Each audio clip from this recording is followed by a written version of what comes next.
So everyone's sniping on Kazakhstan. A lot of my friends are very upset about that. Lag Show just changed his Discord name, in fact, to I Got Sniped. So he's obviously quite frustrated with this, yeah. But to me, it's not that frustrating, especially because I've been using it a lot and it's really fun. But it's easy to hit shots with. Is it overpowered? Yeah. Activision devs do not play their own game. 3,000 devs can't figure out how to add a reconnect feature to a AAA title, I guess. I don't know. Because Infinity Ward doesn't tell their consumers anything. Maybe that'll take some of the sweats away from Shoot House. You can cope about that for sure. Thanks for tweeting, at least. Thanks for doing more than Infinity Ward has done. They just keep tweeting about the soccer bundles in the store. Things that are bad. We got a couple words. Why don't you kick it off, Tanner? This is going to be a longer section than the first part you guys heard. Change it, obviously, of course. We are live, boys and girl. Welcome to the Dropshot Call of Duty podcast, episode number 431. My name is Casey, also known as Razinon. Today I'm joined by my bald bud, Is that Billy. what they're saying? Change your name to something with a B so I can say that. No. Yeah. No. Okay. And today, we are going to talk all about Season 4. Season 4. So what we're going to do, is something we've done before and we'll continue to do. It's basically going to be like an early review of Season 4 thus far, aka first impressions. So we've written down a collection of things and we're going to talk about them in no particular order. This is not meant to be an exhaustive review of every single thing that changed. We will forget things that are probably relevant, but we just forgot to jot down. But it's more to just give the impression we have of the season thus far and what we anticipate will be the case going forward. And also, we got a couple little tips and tricks in here as always. Do we? Yeah, we do. Because we have played, me especially, a lot since Season 4 launched. Played like a couple hours every day. So, got a lot of engagement with a lot of the new stuff, and that is what we're going to talk about. So, Season 4 had a lot of hype to live up to.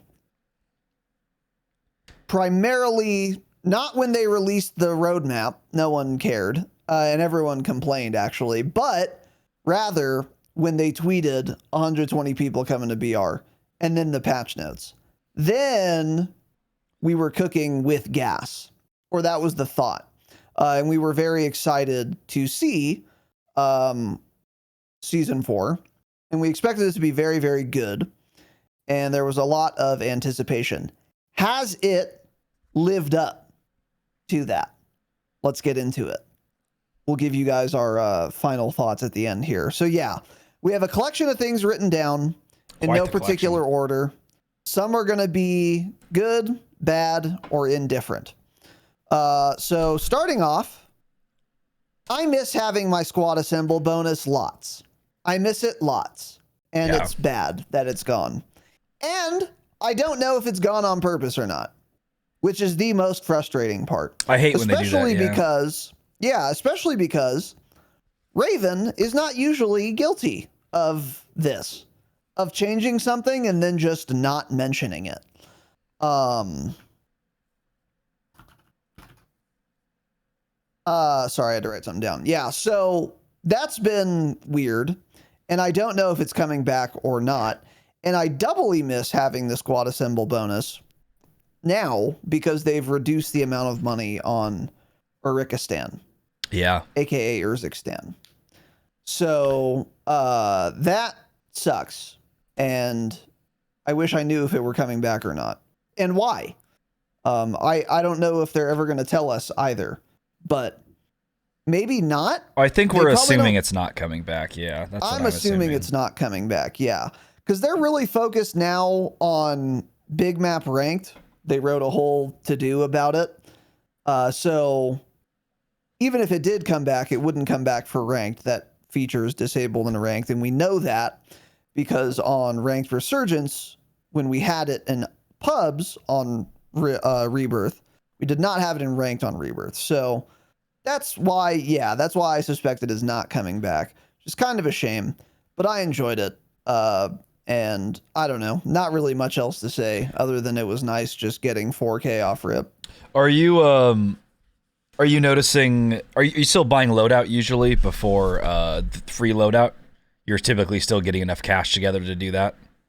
I am, only because we are now every single game doing a contract. Yeah, most wanted probably. Yes. Ideally most wanted, but if we can't, we'll pick up something else. Yeah. Yeah. Most wanted. wanted. Any contract works, but most wanted is just so easy and the best. Yeah, most wanteds are very, very fast for sure. The only downside to them is it's the most popular contract now, early game. Yeah. So a lot of times they'll be hot if you're just trying to get like an easy little start. That's not always going to happen. But yeah, it makes sense why they would remove it. It just would have been nice kind of if they had said that, so we know if it's the feature or if it's just some sort of a bug. Yeah. But yeah, I'm but it probably feature. was intentional. Yeah. Yeah. So anyway, so speaking of lacking in communication, hire 2,000 devs back so that you can tell us. Mm-hmm. There was evidently a ton of hidden patch notes, namely to weapons. There was a ton of weapon balancing that was not mentioned in the patch notes, which is especially bizarre because that includes some weapons that were listed in the patch notes and their changes. So for example, the Striker 9 was nerfed. And in the patch notes, you can see in what ways it was nerfed. But also, not in the patch notes, there were additional nerfs on top of what's listed in the patch notes. So it was like giga nerfed, but they only told us some of the things that they did to nerf the Striker 9. Yeah. In addition to that, there were a bunch of sniper changes, I guess. I saw that, and I think it was wrong. Relevant those are. Yeah. Oh, interesting. You think they were wrong? Well, huh? they tweeted something out about that later because I saw that probably the same tweet you saw where it was like, it was from GG's AI, whatever it is, GG's.ai, that Twitter account. Yeah. They tweeted something like, so by the way, there are like a bunch of other snipers that one shot at any range now. And they said that, and then later they're like, oops, never mind. Like the values show that it should one shot, but when you actually go in game, it doesn't one shot. They clamped it, yeah. Yeah, so something is weird there too, because that wasn't the case before, they said. Maybe we can find the tweet and pull it up actually. What is it GG's? GG's AI. Okay, here we go. Let me find it. Okay, after in-game testing, it appears that many of the in-game sniper damage is completely wrong. MCPR, Imperium, and the Victus do not now one-shot despite in-game displaying damage values as high as 480. Oh, so were they just taking in-game values? I mean, yeah, that makes sense then. But I guess even in-game, so like they were saying here, MCPR and FJX by default used to say 295 headshot damage in-game, and now it says like 480. And Cat AMR now does more damage to the head, but they're also claiming it has lower velocity. So there are, regardless of what's true or not, they'll all figure it out soon. True Game Data, they'll figure it out. Something is wrong, and there were a lot of weapon changes that they either didn't mean to do, didn't know they did, or just didn't put in the patch notes. So, yeah, that's not great. Another one that I think we already mentioned covering the patch notes on Thursday that somebody in chat brought up is that they increased the fire rate on the Rival 9 conversion kit, but they destroyed the damage values on it. I'm pretty sure it was, if someone in chat can confirm. So it's actually, they make it look better, and the patch notes are like, oh, the fire rate's a lot higher. It's like 200 higher than it was before. Yeah. But the damage is terrible. So the gun is ultimately a lot worse now, supposedly. I saw that as well. So yeah, the first time in a while where it seems like we have a bunch of damage values and weapon balance changes that were not intended and don't know what's going on with them. Yeah. And that kind of goes hand in hand with that squad assemble thing. That's why it reminded me to write this down, is because it's just like Changes to the game that are unspoken, which is really cringe, really bad, not good, very Infinity Ward vibes. It's very Infinity Ward coded for Raven to do that. And I don't like it. Bro's trying to pull an Infinity Ward. Nah. They really are, and it's miserable. So, unlike Infinity Ward, however, I don't think this is a result of not of being duplicitous or just like wildly negligent. I think this is them just, they didn't know. They like accidentally basically did all these weapon changes. Yeah. That's the impression I get. Yeah, I think whatever happens, the next patch we get, they'll mention something like either here these changes were made, or they were just, they'll just say in the bug fixes they fix some incorrect values related to certain guns, something like that. They'll say something soon. Yeah. So, oh yeah, there we go. Okay. Yeah, so we'll see, but that's like kind of disappointing, but not that big of a deal. And if this is an aberration, then I don't care. If they get back on top of being like diligent and telling us everything that changes going forward, which they have been historically. This is like the first time they've like dropped the ball this much on that particular topic, then I'm okay with it. Whatever, it happens. So, and none of the hidden changes were like game breaking either. That's another thing too. It's not like, oops, the inhibitor does 800 damage again. Smile. Like that's not what happened. So I'm kind of fine with it. Whatever. So anyway, moving on to another one. This is another thing that's just weird. And almost certainly unintentional again, because they didn't say anything in the realm of audio changing in any way, yet it seems to have. So Tanner and I, will get into it right now, have very different interpretations of how the audio is different now than it was prior to Season 4. But keep in mind, before Season 4, the Warzone audio for footsteps was perfect. It was actually maybe not perfect. I could probably nitpick something, but it was like 98% good. Like it was really fantastic. And again, can't believe I'm saying that. Can't believe it. But it was true. W. It was a W, and now it's just a single U because something's going on with the footsteps, and it's not perfect anymore. But the ways in which it's not perfect, we don't know. So I have one impression. Tanner has an entirely different one. Well, also, you've played a lot more than me, so your impression might be more accurate. So yeah, we'll figure it out soon. Yeah, we'll see. But my impression of the audio right now, footstep audio, is that number one, especially this was happening on launch day, I would hear my teammates running around, and I would panic and be like, guys, an enemy's pushing up the stairs, because it sounded like an enemy. And then it would just be Cope. And it's like, oh, okay. That was you, I heard, I guess. Interesting. And then it happened like 3 or 4 times on launch day where I was certain I heard an enemy barreling around somewhere, but it turned out to just be a teammate. So after that happened a couple times, my thought was they accidentally applied the enemy footstep sound profile to friendlies also.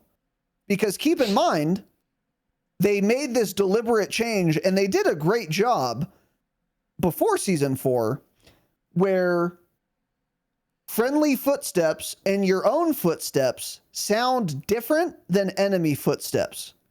In what way do they sound different, or did they sound different? Don't know.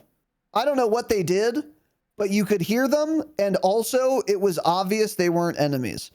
I don't know what magic they did, but it was like very immediately clear if it was my teammate running around underneath me or an enemy running around underneath me. They sounded very different. I don't know how or why. But now, that does not seem to be true. At least that was my impression yesterday especially. Was that my friendly footsteps sounded exactly the same as enemy footsteps, and it was getting me confused a lot. Beyond that, I think the footstep audio has been fairly consistent, kind of the same as it was before season 4. So I feel like enemies sound basically like they used to. It's just that the friendlies now sound like the enemies, which is a annoying and a problem. But again, Tanner has a very different impression, and I've heard other people saying too, I think mainly in our Discord, to be fair, that something is going on with enemy footsteps also. I don't really know. But yeah, so like the things I've noticed so far is the audio seems to not be populating as far away as it did before. Like it seemed like you could hear people further away than you can now in season 4. And the footsteps just seem quieter. There are a lot of times too where the footsteps are muffled, like it's an audio occlusion issue. Like they'll take like a few steps, it's very muffled, and then their next few steps are not muffled all of a sudden. Which is weird. So not entirely. It could be. What? It could be that since they added the bunkers, they added new assets to the map, right? Maybe those are like occluding weird, even though they're underground. Yeah, that's definitely entirely possible. So you have no idea why it's happening. It's like where the bunker also, is, there's an invisible wall that goes up to infinity, basically. Exactly, yeah. Because like on Rebirth, I played a lot of Rebirth too, and the audio there sounds exactly the same as it used to. So I don't know if you've encountered problems on Rebirth as well. I haven't played Rebirth yet, but okay, yeah, so that could be it too, maybe. Yeah, so like to me, if I was on a roof of a building, because I was on the roofs a lot, leveling the car and the new SMG in Plunder, I was like in downtown the entire time, and constantly when somebody would push up from below me, I wouldn't know anybody was ever below me one time ever. I'm on a roof running around shooting people, being shot at, and then all of a sudden I hear sprinting on like the last staircase before you get up to the door to open the door to be on the roof with me. And it's like the footstep audio would just start right there when they get to the base of the stairs. Like all of a sudden I would go from hearing nothing to stomping loud footsteps. 1 second later at the most, I hear them bash through the door, and like their footsteps are loud at that point, and I hear them clearly, and I know exactly what direction they're coming from. But I didn't get the intel that I would have gotten in season 3 and prior, where you would hear those footsteps from further away. So there's something weird going on. That's what it sounded like to me. Like I said, a lot of muffled footsteps, which is how Rebirth sounded at times before they fixed the occlusion issues. But yeah, and then you were saying the thing about teammate audio sounding the same as enemy. So to me, also, last night when I was playing, I'm like kind of fighting a team, then I'm not, I'm done, and I'm like reloading, and I turn around to start like running the other direction. And there were just 2 guys on my screen 5 feet from me sprinting towards me. And I start shooting them. And I'm like, oh, they're my teammates. And I did a little jump scare in real life because I'm like, oh my God. And I don't think they made sound at all, but that's probably just more a bug. Like I've experienced that before in prior seasons. Like my teammates just actually like won't make any audio at all. So I'm thinking that's just like a bug that's been in for a while. But regardless of what changed, footstep audio is 100% worse right now in season 4. Than it was prior. So we'll need a lot more playtime to kind of figure out the issues, and hopefully it's fixed soon if there are actual problems, which it certainly seems that way. It does seem that way. Yeah, it's not great. I mean, by Warzone standards, it's still totally viable, but it's not what I've become accustomed to and have really started to, like a lot. Because like we've been saying, this has been the best footstep audio in Warzone history. Like season 3 had the best audio ever on big map.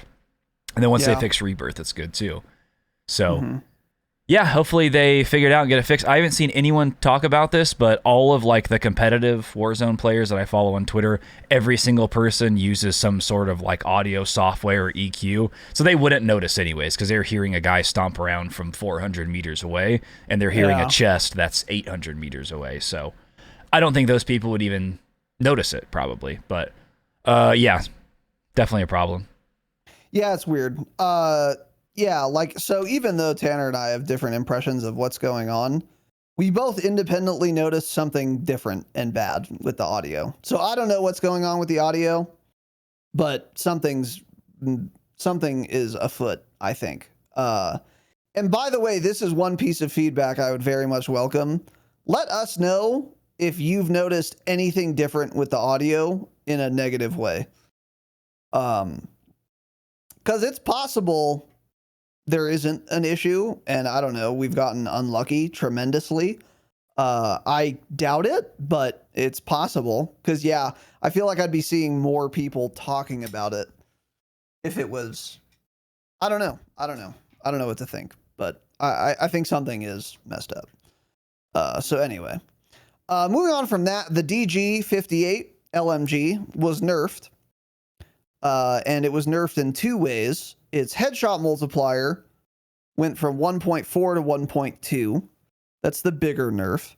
And then its base bullet velocity also was reduced by 100 meters per second. I looked at my bullet velocity on my DG, my built one today, and it's like 1150. So the bullet velocity nerf doesn't matter at all. That's plenty of bullet velocity. And I have not noticed having less at all. The headshot multiplier, I've like sort of noticed kind of, because there are fewer kills I will get where the guy dies surprisingly fast.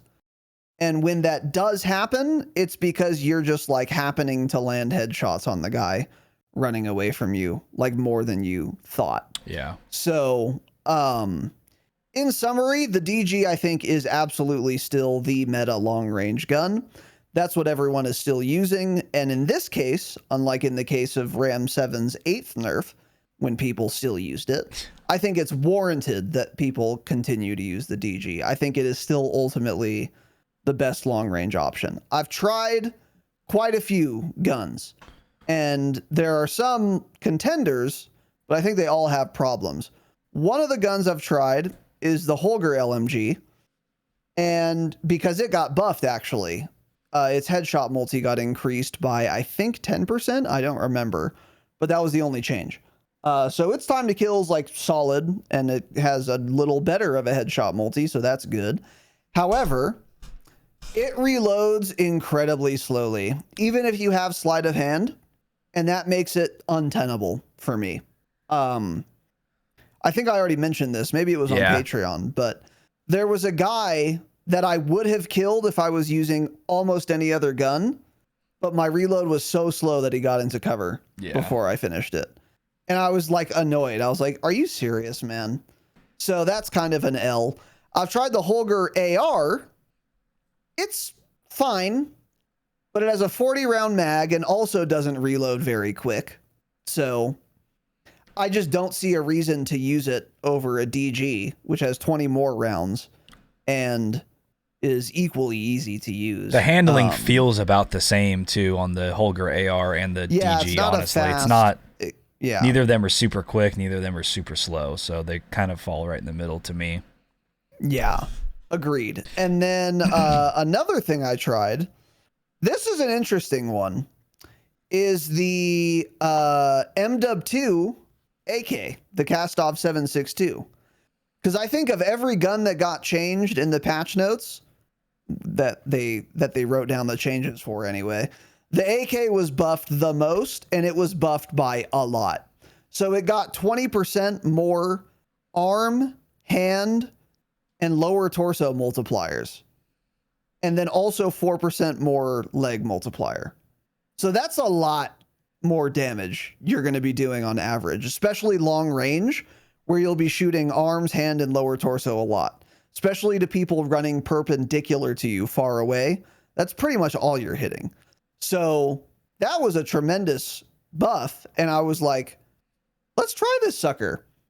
So it's pretty good, dude. Actually, I haven't looked at TTK charts. I meant to do that, but I haven't. But it's a little bouncier than like a DG, but it's still absolutely usable.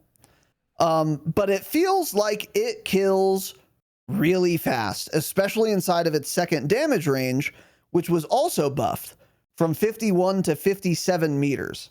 So with attachments, you're inside your second damage range at probably 70, 75 meters. That's a lot of your gunfights. Quite a few meters. Yeah. So I have used this on Urzikstan and on Rebirth. And I feel like heads up, it kills faster than a DG. Maybe it doesn't, but it certainly feels that way. I got some kind of crazy kills with it. But the downsides are, again, it's a little bouncier. So it takes some more recoil control. I don't think that's the end of the world. It also has a 40 round mag, which is not great either. However, it reloads in 5 milliseconds, especially with sleight of hand. You just take your banana, you toss out the old one and shove the new one in there. It reloads really fast. So that helps to alleviate the 40 round mag. And the movement speed's pretty good with it too, but the aim down sight speed, at least on my build, is not fast. Yeah, it's MW2 It ADS gun. is pretty slow, actually. Which again, on Urzikstan for a primary, I don't really care that much. It doesn't like bother me, but I know for a lot of people that's gonna annoy them. But think like Subverter ADS speed, actually. So, and again, that's with my build, so I don't know. And then other than that, there were a bunch of other weapon balance changes. I haven't tried most of them, but those are the ones I did try. And overall, I think the DG is still just the best. Yeah, it's easy to use, good time to kill, good velocity, big mag, reloads fast enough, handles fast enough. It's hard to beat. It's so consistent. It is going to be interesting to see how the Cast-Off 762 is once they release that aftermarket kit for it, because that's the one. It's designed to completely eliminate vertical recoil. That sounds insane. So that could go pretty good, because let's see. Well, so you got to run an optic with that. You got to run optic, aftermarket part, mag. So you only have 2 attachments left at that point. So you probably throw like a horizontal muzzle device on, and then like either a barrel or under barrel or something. And it's probably going to be pretty crazy. Is the aftermarket part a barrel? Oh, that's a great question. I think it is actually. Yeah. I think it is some sort of a barrel. It doesn't. My biggest these patch notes concern, don't show the picture, but I think it's like the whole upper receiver kind of. Yeah, so that might go in the barrel slot. Yeah. Which would be fine depending on what other stats it has. But if it like reduces your damage range, for example, then it's already just like dismissed out of hand. That's true. And then another concern I would have is if it is the barrel, or even if it isn't actually, are they going to block the muzzle slot? Because a lot of aftermarket parts block a bunch of other attachment slots. So if I can't put a muzzle on it at all, which I could absolutely see being the case, then that kind of chalks it, unfortunately, too. That's a good point. Yeah, it kind of totally depends on the cons of the aftermarket part. That's true. Yeah. But something to keep. I don't know what week that was coming. I think that's coming towards the end of the season, I'm pretty sure. But yeah, that could be interesting. But yeah, it seems like everyone's just running the DG still. I've only used the 2 new guns this season, so I don't have anything new to say on it. But just judging from the nerf on paper, the DG is still the meta gun. Yeah, yeah. So speaking of the new guns, let's get into that. So starting with the Kar, obviously. I talked about it a little bit and how I was like missing every shot. I got that sucker dialed now. And it's very easy to hit shots with it. Yeah, it's really easy. It feels easier to hit shots with it than like a cat. And I think that's because of how little sway it has by default. So like you don't even necessarily have to build it for idle sway, and it's going to have way less sway than the cat for sure. Probably less than the Moors and the Stalker as well. And in addition to that, for the majority of you who are on that thing, that PED, performance enhancing device, the controller, it also has full aim assist. It does. Which also helps tremendously, obviously. And other people have noticed that too, shockingly. So everyone's sniping on Urzikstan. A lot of my friends are very upset about that. Lag Show just changed his Discord name, in fact, to Friend of the Pod Lag Show. head mod lag show. Not head mod, actually. Benji's the head mod. Mod. Yeah. Has just changed his Discord name to I Got Sniped. So he's obviously quite frustrated with this. Yeah. As is Jake. But to me, it's not that frustrating, especially because I've been using it a lot. And it's really fun. But it's easy to hit shots with. Is it overpowered? Yeah. Yeah, it is. Yeah. It's a little overpowered. It's frankly overpowered on Urzikstan. What is the problem with it? Well, again, it has aim assist. Everything. It handles quickly. It has a really good optic. And it can one-shot headshot up to 85.9 meters if you build it correctly, which is to say long barrel, high grain ammo, sonic suppressor. Throw those puppies on there and you're cooking with gasoline. 85.9 headshot, one-shot headshot range. And again, it's very easy to hit headshots with this gun. Not as easy as, again, the original Kar, but easy enough. So I think it is overpowered. However, it does occupy a unique position, and I wouldn't want to gut it, and I wouldn't want to get rid of that. But I think the nerf that needs to happen is, quite simply, bring in its damage range by like 20 meters.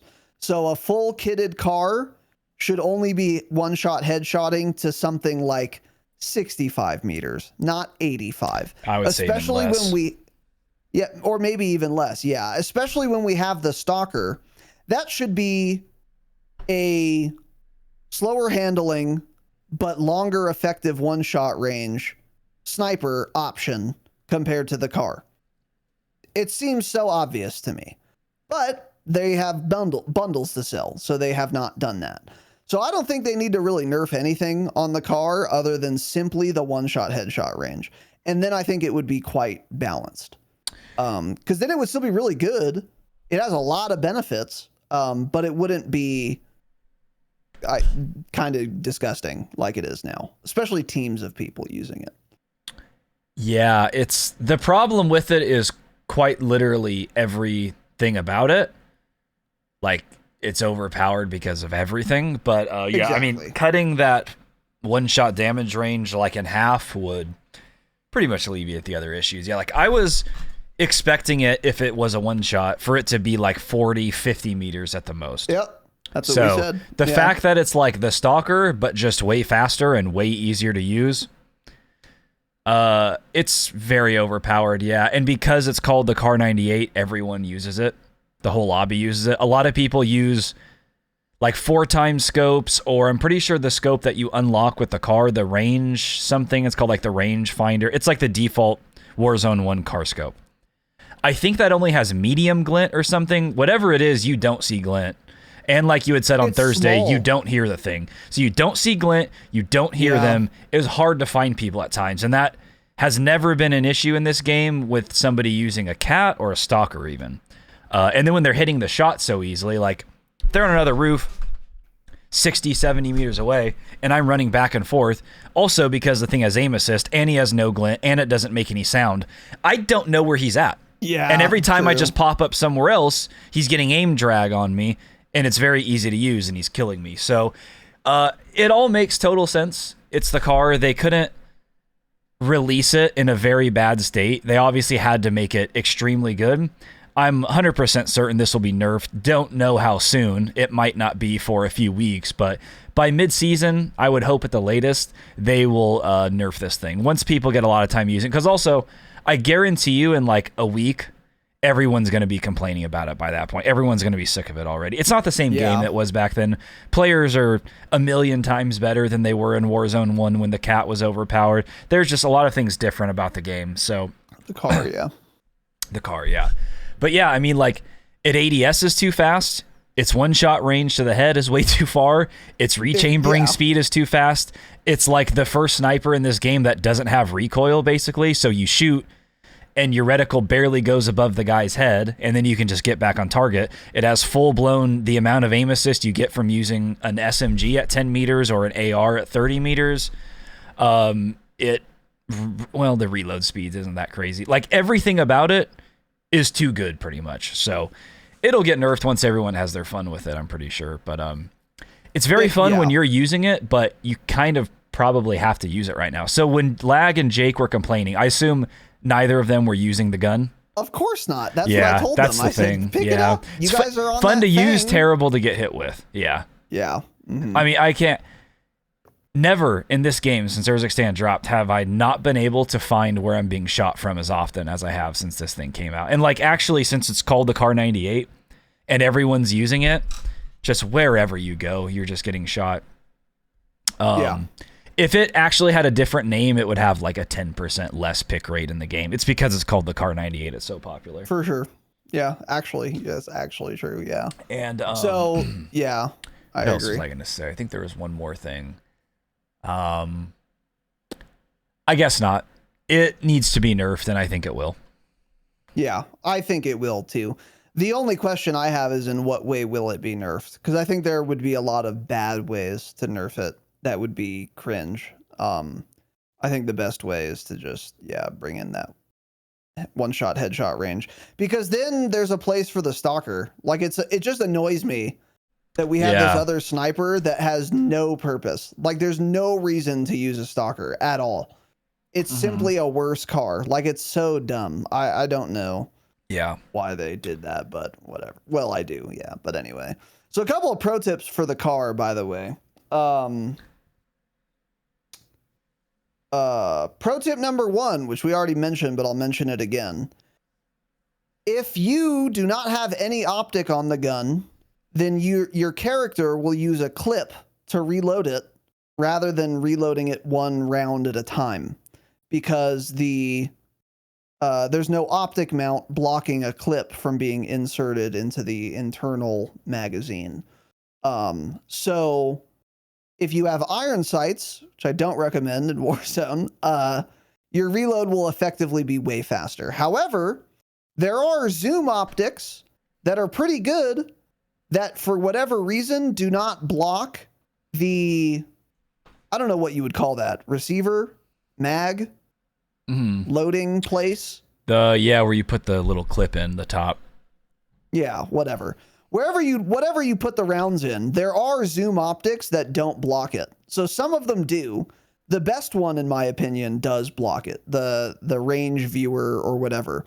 If you go to your optics from when you have the car out, it is literally the last option. It zooms 7.0x.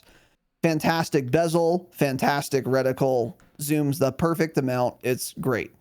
That does block the clip reload. So you're going to reload slower. So one thing to keep in mind is if you're really annoyed with top loading one at a time, you could put on, for example, the Eagle Eye, which will reload, which you'll be able to use a clip to reload if you have that equipped. Yeah. There's also a thermal optic that zooms like 6.5 that you can clip reload with. I don't recommend it because people stop being highlighted when they're like far away. But one thing I didn't try was the Schlager Night View, which I do want to try because that zooms 6x rather than 7, and it's a thermal, so it sees through smoke. I just don't know how far away people need to be before they stop being highlighted. With the one I tried, it was too close.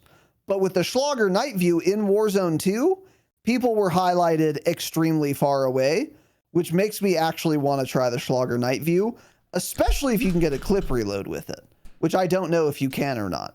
So that's one thing I need to try. But keep in mind, there are zoom optics that give you a clip reload, which is tremendously faster than loading one at a time, by the way. There's one pro tip for you. Another pro tip for you. A lot of people are using the no stock attachment on the car because it is really good. It makes your ADS speed, movement speed, sprint to fire speed, and ADS walking speed 3 carats faster, a lot faster. And then the downsides are not relevant for snipers. It doesn't even hurt your aim idle sway, by the way. At least it doesn't say it does. So that's a really good attachment. I would be running it because I thought it was going to hurt my aim idle sway. I looked at it closer. It doesn't. And I was like, oh, awesome. I'm using that then, because that's great. I put it on, psych. Here's another little quirk with the car. If you put on the no stock attachment, you go from having a good rail and the optic close to your eyeball to having a bad rail, like a dovetail mount, like a level 1 Prapor Tarkov AK dovetail dog poop mount. So it's like this awkward side mount, which obstructs a little bit of vision, but that isn't the end of the world. What is the end of the world is it puts the optic like 8 inches farther from your eyeball. Yeah. So it actually just changes the optic and makes it unusable. So like the range viewer, the one I was talking about that's really good, unusable with no stock because it goes on this different mount that is farther away from your eye, and you'll have scope relief even if you're standing still. Meaning there are the right and left hemisphere of the sight picture, which is also, again, as a reminder, way farther away, looks terrible, is also just black. You have scope relief because your character is seeing the wall of the optic inside. It's really bad. Don't do it. So if you're thinking, oh, this range viewer sucks, I don't know why they recommended it. That's because you're using no stock 100%. Take that off and it's a different optic. It's way closer to your face. You get no scope relief, way better. So there's another pro tip for you, by the way. If you feel like all the optics suck, it's because you're running no stock. Stop running no stock for that reason, actually. Yeah. Unless you're running, like, again, an eagle eye or something, then you could probably get away with it. But I don't know. Yeah, there are a few guns in this game that perform like that. Which is weird because I don't remember this ever being the case with any scopes in Warzone 1. Whatever attachments you ran did not affect where the scope was placed relative to your screen, your monitor, how large it is, basically. I don't think that's been the case because the Polemiot conversion kit is still like that in this game. There are some other guns, like even just like on, is it the DG or the Holger LMG? One of them, like when you run the Choreo Eagle Eye, the optic is at the top of your monitor. Like it's so big on your screen. There are a lot of weird things too. And I think it's because some of them, it's closer to your shoulder, so then the optic appears huge on your screen. I use Jack glassless for pretty much everything now, so I haven't encountered it in a while. But yeah, I do not like how they do that at all.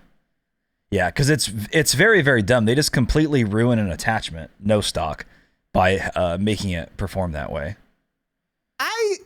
So hot take, I do kind of like the attention to detail on that. If it wouldn't be possible to use the same mount guru. With no You did spend stock, time in the core, so it makes sense. Did you usually run no stock? Remind me of my time in the core. No, I did not. We did not run no stock in the core. No, not outside the wire. In which place we would get kinetic, not there. But at the range, having some fun. Yeah, we'll throw a no stock on there sometimes just for fun. But yeah, outside the wire, no, not practical. And I was in the core. So anyways, yeah. Anyway, I like it. I think it's cool. I thought it was a nice little attention to detail that I just simply did not think of until I obviously encountered it. I was like, oh, they put on a dovetail mount in this case. That's interesting. So anyway, yeah, just something to keep in mind. There are probably other guns that function this way. Yeah. So, that's why certain optics are like better on certain guns than others. And that's why some guns are better than others, is because of the position of the optic relative to your eyeball. Certain guns, just the way in which they're built, requires the optic to be farther away. I think that might be true for the Ball 27 because it has that weird P90 mag. So the optic has to sit in front of it since it's like a top-loaded mag. So I bet you if you put on a like Eagle's Eye on the Ball 27, it would be awful. Yeah, I wonder. Because it would have to be so far away from your eyeball. Yeah. I haven't tried it, but I bet that's true. In Warzone 1, they must have... maybe this was the case in Warzone, it just wasn't as drastic. I don't really remember it being that way. But I would rather like the gun model move closer or further away to keep the scope in the same spot. That's a lot better from a player's perspective. That's a good... I'm trying to think, like, does even, like... Does Tarkov even change things like that based on the optic? Well, for like, well, I guess all the optics vary, so that kind of changes. It definitely can, because I've put a red dot. Yeah, on for the stupid wrong little rail. red dots. I was thinking more like putting a voodoo on every gun. It always feels the same. Like it feels like it goes up to your eye, the same distance away, no matter what gun you put it on. That's what I'm thinking. Interesting. Yeah. But I don't know. Okay. Regardless, I'm not a huge fan of how they do this. Because I would never run no stock because of this problem. Yeah. Yeah. Either way, it's just a pro tip that don't just be wary. Go to the firing range before you use your gun. So now, speaking of the next new gun, the new Super SMG. This is an instant classic. It's super duper, yeah. It's a fan favorite. It's really good. I enjoy using it. It's fun to use, and the iron sights are great. I am, however, not in the camp of thinking this is an instant classic. Like JK, and I played with him this morning, and he was wildin', and he was like, yeah, this is like a top 3 SMG of all time for me. And it's like, hey, man, Bro thinks it's been out for a day, and it's overpowered. Of course you like it. But do you like it because it's like a unique and has like character? In my opinion, no. I think people love it because it's really good. I don't think they love it because it has some like inherently fun or engaging property. I could be wrong, and maybe it's different for controller users, to be fair. But like the Blixen had an essence. It had a platonic form. It was like the perfect SMG. And it was almost irrespective of how good it was. It was just an instant classic SMG. The Super E is just a new SMG that's really, really good with good iron sights. That's great. Don't call it a classic, though. That kind of pisses me off that people are doing that, frankly. Because it's not that special. I mean, it fires an average fire rate for an SMG. It has an average mag size, and it overperforms. So, I don't know. It's fun to use, though. I've been enjoying using it, and it is quite good. Yeah, I haven't used a meta build on it yet. Mine's not fully level. It's like a little more than halfway. But I do love that you unlock the extended mag like level 2 of the gun. That makes it nice. Early. So you can like immediately start using it in Warzone or whatever you play because of that. Like without attachments even. So yeah, it's really good. It has great range. But yeah, I haven't tried like the normal setup I would use, which would usually be, you know, mag, muzzle device, probably a stock, probably a barrel, and then you know, maybe like a rear grip or something. That's usually my build. So I haven't felt it with like the full recoil control that I like on SMGs, but it feels really good. I get why people like it. The slower fire rate is very slow? Nice. I mean, it's slower than slow to me. I feel like it's slower than average. It's certainly slower than something like a Striker 9. It's for sure like slower than an HRM. I would imagine. Yeah. I don't know. Yeah, I mean, it's probably slower than average. It's not like crazy slow though. It's not like a well gun or anything. But yeah, I'm with you. But yeah, it is very fun. I need to play with it a lot more, but there are a lot of people in our Discord that were saying that that it feels like a Blixen and it was like an instant classic. Yeah, I've been kind of surprised at how many people have been saying that. I'm going to compare it real quick. Let's do a little comparison of the fire rate. Let's see how it compares. If anything feels like a Blixen, it's the WSP9, not the Super. It's slow. HRM 882, Striker 9 857, Super E 667. What is the Wisp 9 at? 600. So it's closer feeling to a WSP 9 than a Striker 9 or HRM. Oh, interesting. Yeah. Okay. Yeah, it is slower than average then, for sure. Yeah. Either way, it's great. I like it, but is it overpowered? In other words, should we nerf it or should we just buff some other subs? Well, yeah, I mean, they certainly shouldn't have destroyed the Striker 9 like they did. Honestly, the HRM should get a little buff again. Again, they don't do this, so it really doesn't matter. We know what they're going to do, and they'll nerf the new SMG in a few weeks or something at Season Reloaded. Bundles. Dude, it's got crazy neck shot damage. Oh, really? It's like it performs so much better than it has the double head hitbox. Its neck damage is the same as head. So basically they just have a giant head. So if you mix in headshots with this thing, which is easy to hit because again, great irons, easily controllable, you are destroying people. Yeah. So that's interesting. But anyways, it's fun. I like it a lot. Feels really good. I would say the only downsides, it kind of feels like it has a slower fire rate, or like I'm forced to reload more often because of the 40 rounds.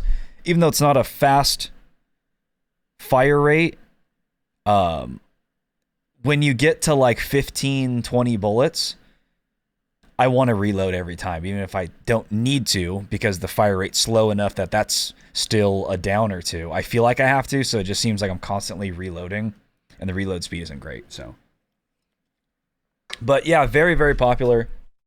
Definitely the SMG you should be using right now.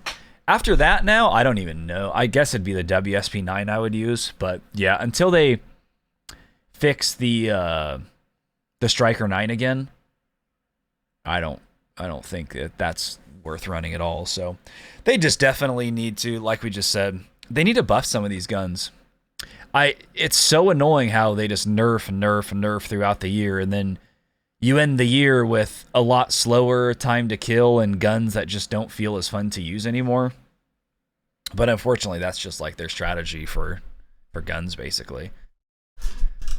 Oh yeah, the Horus is the other one, which, by the way, I will say that here, I hate the Horus. Honestly, probably my least favorite SMG in this game right now. I don't know what I dislike more. In terms of Warzone 3 SMGs, it feels completely abysmal, and I can't believe people like this gun. Yeah, it's good on paper, though, isn't it? I hate it. Yeah. It's good on paper. Because I mean, let's see. What are other MW3 SMGs? AMR9 I like better. HRM I like a lot better. I mean, RAM, like these have all felt better. Striker 45, Striker 9. I just hate how this gun feels. It feels like, remember when the game came out and I disliked the WSP Swarm a lot? This is, to me, a way worse feeling WSP Swarm, which I never liked. So it's like just really, really terrible. So, and I don't think most of you should be using it either. It has too much recoil. Too bouncy. Yeah, in theory, it's more forgiving because it has a way faster fire rate than a Super E. But yeah, I don't know. I've mostly seen the Super E also, for sure.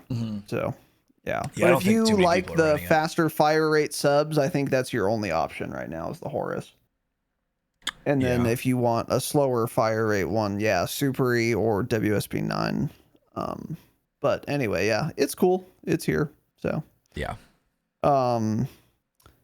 Moving on from that, the bunkers that have been opened. So I guess I'll start with this, actually. The tax print boots. As I suspected, because you can't just, like, equip it as a perk, I barely care about these. I've gotten them a couple times. It's nice when you have it. But actually, the bigger upside of it is the base movement speed increase rather than the functionality of being able to tax sprint unlimitedly. Like, unlimited tax sprint is cool, and it should be in Warzone, to be clear. But usually you're ballooning. Or you're in a gunfight and shooting, and therefore not tax sprinting. It's just not that crazy. I mean, even running 100 meters with infinite tax sprint is so much better than not having it. Yeah, it is. Yeah. It is. But the more noticeable thing, again, I think, is... Because once I read the patch note and got them again, I actually paid attention. The base movement speed increase is substantial. You move really fast. Like just walking or regular sprinting. And that is quite nice. But again, overall, it's like I don't know. It's not that exciting when I find it or anything. I've also been sniping a lot too, though, to be fair. So you're not moving around quite as often, obviously. So maybe that's part of it as well. But I think the hype was pretty overblown for that. And it would be a lot better if that was just the base movement speed and the base functionality. Let me unlimited tack sprint without needing boots. It'll just be it'll never be that impactful as just an attachment like that. Again, maybe they're still collecting intel, still gathering feedback, and they're going to just add it in season 5. Surely, right? That's what they're doing. It would be great. It's possible. They surprised me. So I got so mollywopped by them changing the World Series of Warzone lobby count that I'm not discounting anything anymore. Anything could happen. Raven's wildin'. I can't believe still that they increased the player count of World Series of Warzone after they officially released the rule set. Can't believe they did it. So knowing that they're capable of that, they're capable of anything. So maybe they will. I doubt it, but maybe. I won't rule it out anymore. I can't rule anything out, which I kind of like, by the way, keeping me on my toes. Yeah. Because if this is Infinity Ward, I could give you the rest of the production cycle of this game easily. Nothing will happen, and then Black Ops 6 will come out. Done. But with Raven, I don't know what's going on. They could do anything, and I like it. I'm just ready to be ambushed by this dev studio. You're a big ambush guy. There's been a lot of ambushing's been on my mind lately since your time in the core. Ambush bonus episode. Yeah, and there were a lot of ambushes in the core from my time there. Outside the wire. So yeah, the where I got kinetic. Yeah, the bunkers are cool though. So they were in already, but now they have more loot. Basically, you get guaranteed durable gas masks. And you get 1 pair of tack sprint boots, and you get a chance for foresight. A pretty low chance, by the way. I've opened, I think, 4 or 5 bunkers. I've gotten foresight once. Okay. So not super common in the bunkers, which I'm okay with. Because in this game, I think foresight's a lot less helpful than like it used to be in MW 19. Or like Warzone 1.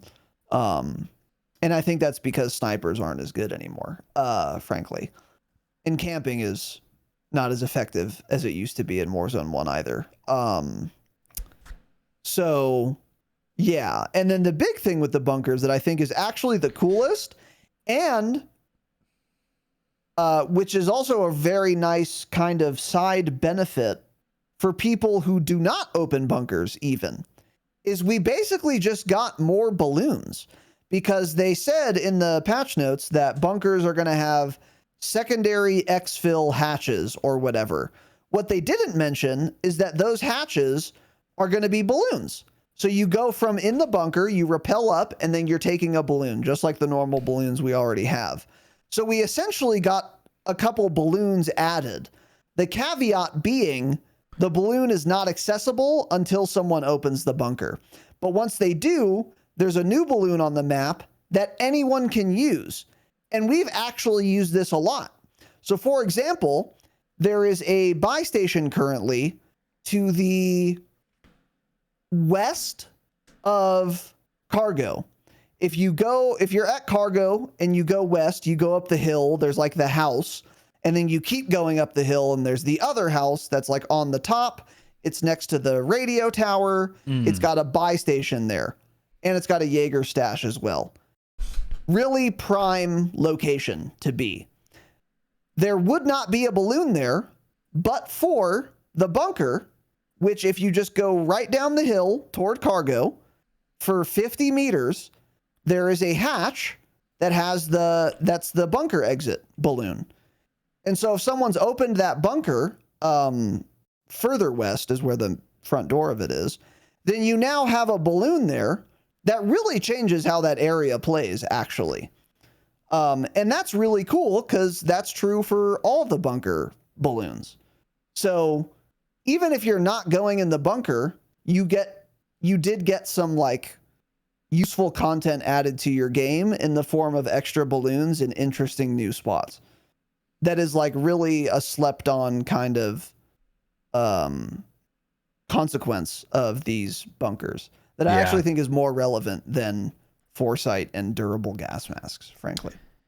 Yeah, that's interesting. I wasn't exactly sure how the balloons work because I don't know if I already said that, but I haven't even played Battle Royale. I've only been able to play Plunder to level the guns. That's all I've done. So I haven't seen it in BR. So once that hatch is used, then it just creates a new balloon in that area.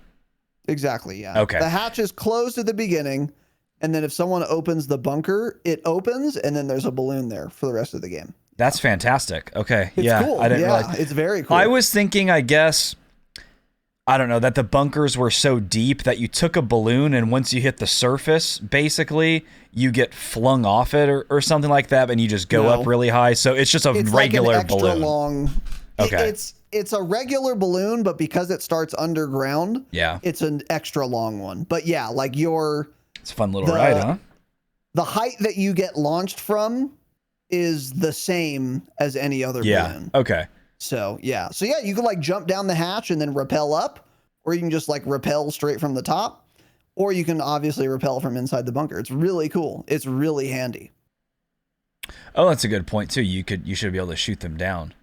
Oh, I didn't even think about that. So also, if you know somebody's in a bunker, you could even shoot the balloon down and then kind of trap them in there, push them in that way. That's interesting. That could create some fun little... Soka said you can't shoot them down. Oh, is that what that says? That's what Biggie said here. I got that. I don't know what the case is on that, I got the YouTube actually. thing where the little icons are blocking it. I thought he said can.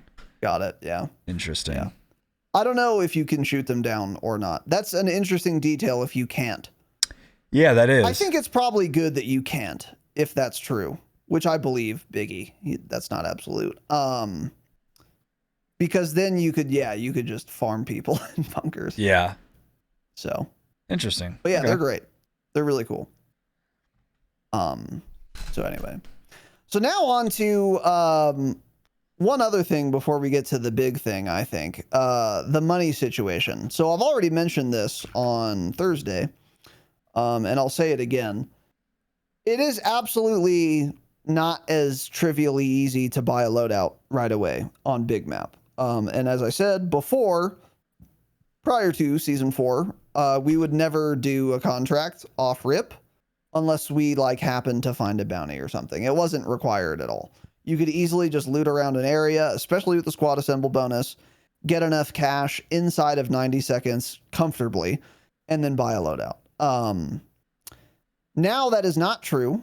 And if you only loot, because you won't have your squad assemble bonus since they took it out, and the loot and like the money there's less money just lying around on top of that. So if you're just looting, it's going to take you quite a while to buy loadout. So we've adapted already in the way that we said would be the case on Thursday, which is land on a contract, kind of like the Warzone 1 days. The difference being landing on a most wanted is much better than landing on a scav, which is what you used to do. That used to be like the meta strat for a quick loadout, was land on a scav. That is not true in this game, mainly because most wanted is really good and fast, and also scavs will take you a solid kilometer away from where you pick it up. So who knows where you'll be or how long that'll take or how many teams you'll have to fight through to do all three of them, and if or where the buy station will be once you've gotten the scav completed. Not worth doing. Don't do that. So the strat now is to just land on a most wanted, start looting, and then that you'll be done with that contract inside of a minute, usually even faster, depending on where you land, how many boxes there are. And then you could buy a loadout right away still. So you can buy a loadout just as quickly as you used to be able to, but you have to do a contract to be able to do that. Whereas before you didn't have to do a contract. So how is the money situation overall? I think it's fine. I think it's good. I think they handled it correctly because now it's a little harder to buy people back, but it's certainly doable. And that makes the game less cheesy and it makes deaths matter more and it feels more like a BR and less like Resurgence. I think they accomplished that. So yeah, that's good. Yeah, I think it's also I think they did a good job. With the most wanted, something to point out is there are more chests on the map. That's also what they said. So those most wanteds, you're actually probably finishing quicker than you even would in season 3 because of that. There's less cash overall, and each chest you open is going to have less cash than before. But because every time you open one, that most wanted timer goes down, you're completing that faster. True. That's a good point. But yeah, I'm excited to get in and see how all that feels. It all sounds fantastic. Fantastic on paper, but yeah, I just got to do the contracts. At this point, honestly, I think I would do intels over scavs often. Dude, also, like, if you go anywhere around, like, Old or Low Town, there are still scavs that will send you to a chest that is in a building you cannot access. This still happens. Oh, really? There are places like that in Low Town. Well, it hasn't happened recently, but I've done scavs there before where it'll send you to a chest that just does not exist. I mean, that doesn't matter in most places, but yeah, I generally wouldn't recommend this because like Intels too, it's obvious where they're going to be most of the time because they're like always in the towers pretty much. Yeah, and it's only one place too. Yeah. So yeah, like if you're by cargo, then you can just tell whoever to land on it and grab it, and then you can just land in the tower as you're still floating in and immediately get that done. Oh, that's good comms. Okay. Yeah, we did an intel and it was in a tower and I was annoyed. I didn't realize it was commonly that way. Yes. But now that I think about it, you're right. Yeah, whenever we've done one, a lot of times they're there. So there's a little pro tip. Yeah, I think like pretty much any contract's gonna kind of work. Yeah. Provided it's not a scav or any contract reward will be sufficient is what I should say. Yeah. So anyways, yeah.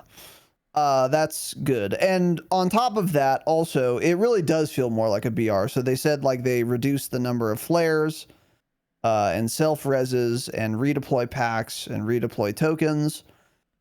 I still see a good amount of gulag entry kits. Yeah. I still see like the same number of those. I don't know if they actually reduced it. I think what they did is they reduced the spawn chance of the entry kits, but because there are more supply boxes, it's kind of a wash. So it's like, yeah, it's, whatever, 5% instead of 10%, but there are also 30% more supply boxes you're going to open on average. So the odds of you finding one are like basically the same. I'm guessing that's what's going on, which I think is fine. Gulag entry kit's not the worst thing. It was more the flares, the redeploy packs mainly that were like really cringe. And those are considerably more rare to find now. I still have not seen a single redeploy pack. And flares are not common at all. Although self-reses are still fairly common if you're opening medicine cabinets. That's fine. I'm totally good with that. Exactly, yeah. That's a lot less of a problem than flares and redeploy packs, for sure. So yeah, I think that's been handled great. Again, I praised them on Thursday for how well thought out increasing the player count was. And in practice, it seems to be accomplishing what they set out to, which is to make it feel more like a BR. And it does. So yeah, really big kudos to them there. Something too, going back to the footstep audio, because of Crash just said that, it reminded me. I think somebody in chat said this. The Scope podcast. I think somebody said this on Thursday in chat, and I don't remember if we ever mentioned it, but a good chance of why the footstep audio is worse in Warzone right now, and there's something weird going on, is probably related to the fact that they lowered footstep volume in multiplayer. So it's probably an issue with both of those, and going into Warzone, it screwed it up. So yeah, I don't think I said that, but I remember reading that. Somebody said that in chat on Thursday. So I bet you that's part of it. That's right. Yeah. That just reminded me of it. It has to be. Mm-hmm.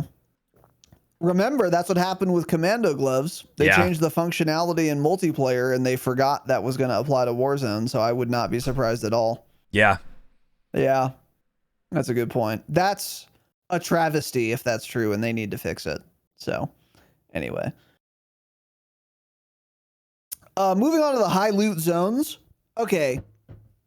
Not only are they not marked on your map, but they are not indicated to you at all where they are, even if you're in one. I can confirm this now. I've been in like random POIs where every box is orange, So I know I'm in a high value loot zone. It's like incredibly obvious, but there's nowhere on my screen where that is indicated to me. I've looked at the compass, I've looked at the map, I've looked at the scoreboard. Nothing ever tells you you're in a high value loot zone. I am 99% sure. Bro's dead ass, huh? I am dead, and I'm dead ass. Yeah. That's not that big of a deal, actually. Well, actually, it is, because they said they wanted you to discover the high value loot zones, but you can't even drive around and wait until you see an indication on your map or compass. You have to literally go to a POI and then start opening boxes and seeing how many are orange before you'll know whether or not you're in a high value loot zone. Yeah. It's incredibly dumb, and I just want to reiterate how sad it is that these are not clearly demarcated on the map like they were in Caldera. Stupid and dumb. Bad decision. And bad. Yeah, bad, stupid decision. Yep. And you have a massive advantage if you happen to stumble into one, because everyone will have a self-res on your team. You'll have utility boxes, maybe even favorite supply boxes, so you have your DG and your super set up, and it's been 10 seconds, and then some other team rolls up. See ya. So it's really stupid and bad and not good also. So change it. And then the big first impression, of course, is the player count. How are we liking 120 players? Is it noticeable? Is it different? Does it change things? Does it make the game better paced and more fun, etc.? Yes. I think this is overall a much better change and environment than prior to Season 4. So again, we got fewer redeploy mechanics. They decreased the spawn rate of all that stuff, but we have 20 more players. And I think that's way better for the pacing of the game. And it really does feel that way. It feels like there are more people on the map. It also feels worse to die than it used to. Yeah. So from every angle that they wanted to hit, I think they accomplished that. The mid game is occasionally still too slow, but it used to be too slow 70% of the time. Now it's too slow 30% of the time. Most of the time, it is a nice, evenly paced, healthy BR game where you're seeing people most of the time, especially if you want to. I think it's a great number of players. I think maybe we could get away with a couple more, but I don't necessarily see the need to, although I'd have to log more hours to decide on that conclusively. And also, it doesn't matter. They're not increasing the player count more than this ever. So, but overall, I like the player count, but there are some downsides. What are your thoughts? There's some downsides, it seems. Yeah. There are some downsides. The servers aren't good. Yeah, the game. I misplaced my packets. They can't handle it. And just remember, they claimed this is a gameplay decision. It's not a technical issue. They claim they did 100 players because they wanted the game to feel a certain way, which they talked about when it came out in Season 1. Raven tweeted, we like the speed, we like people having more or less downtime, being in the action more, blah, blah. So that's why they did it. They lied. Yeah, it's not the case. They did a lie. They did a fib. Every other game last night, I had packet loss, a lot of it. My packets were bursting like crazy. I had 30% packet loss at one point. Just back out of that lobby queue again, it'd be fine. All of a sudden, 0 packet loss. The lobby was lagging. It was bad. And there are tons of people complaining about this. We had people in Discord and chat earlier today saying they can barely find a match. It always just basically their server crashes in the pregame loading menu. A lot of problems, yeah. So I want to remind you guys, though, that there was an article written. It was Activision talking about Warzone Mobile. And this is what was said. Warzone Mobile supports 120 players, but Warzone on PC and console is 100.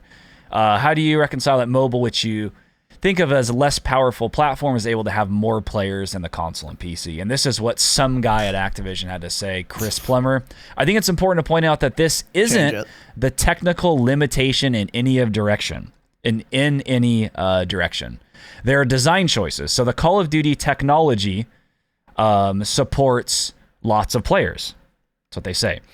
We can support more players or less in Warzone Mobile, and the same is true for other platforms.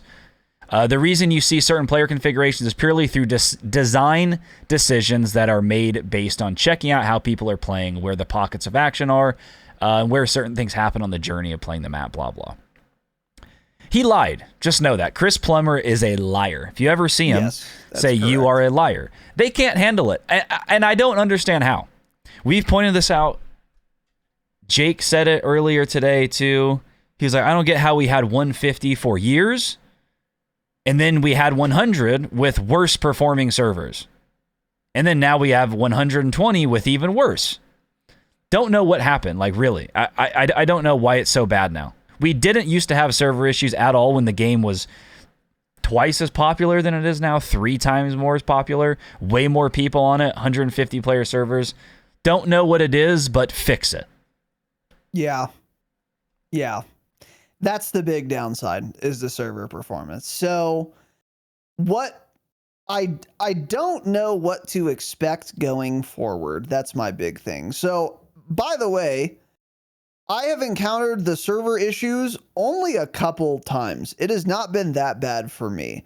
However, I have simply gotten lucky because there are people in Discord and probably all over Twitter who are actually unable to play the game. I suspect it depends on the region you're at and therefore what servers you're connecting to.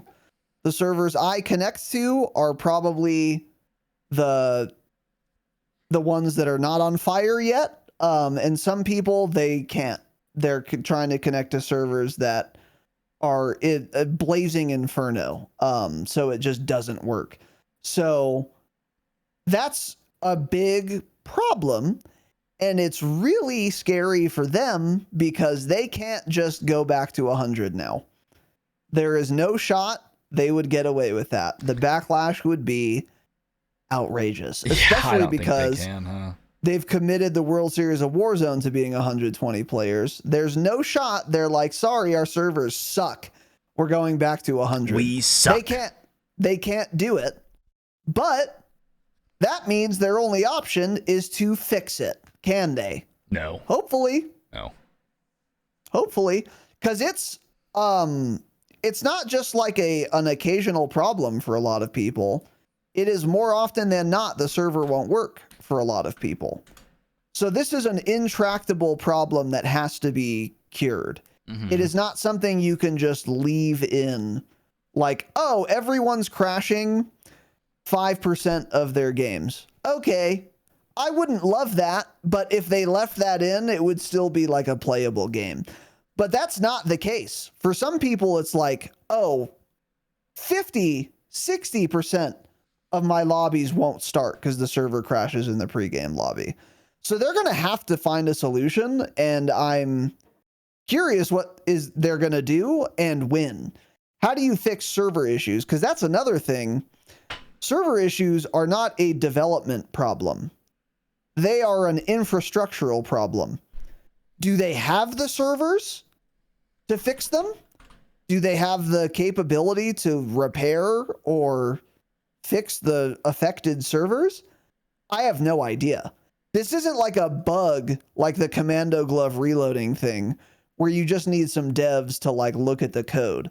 This is like an infrastructure problem. Like the hardware of the servers is bad. It's not working with this player count. And I really don't think they can reduce the player count. They would get so much backlash. So what do? Buy servers, rent servers. Those are options, maybe, I guess. But when will that occur? Don't know, because they haven't mentioned anything about it. So I'm a little spooked. And they're probably a lot spooked, actually. Yeah. It's Demonware that does all that, by the way. That's the one studio that handles everything like that. The server stuff? Yeah. Okay. So Pretty small studio, by they should the try way. doing something. Yeah, they have like 50 Yeah. employees probably. They should figure it out for sure, whatever they do. They should. Yeah, that would be great. But yeah, I'd love if they this did is a one of figure those out. things again where it would be very interesting to talk to somebody who knows a lot about this, basically a person involved in the actual servers at Activision, and explain why this happens and why we didn't have issues before with 150 players. Be super interesting, because maybe there's something that makes total sense. We just nobody knows. But yeah, I would love to know more about that. It could be just that they have fewer servers, or they have different servers than they used to. Yeah. You know, I don't know, but yeah, like we have no idea. You know. Yeah. So Microsoft will save them though. Just wait a few more years. Right. Surely. Yeah.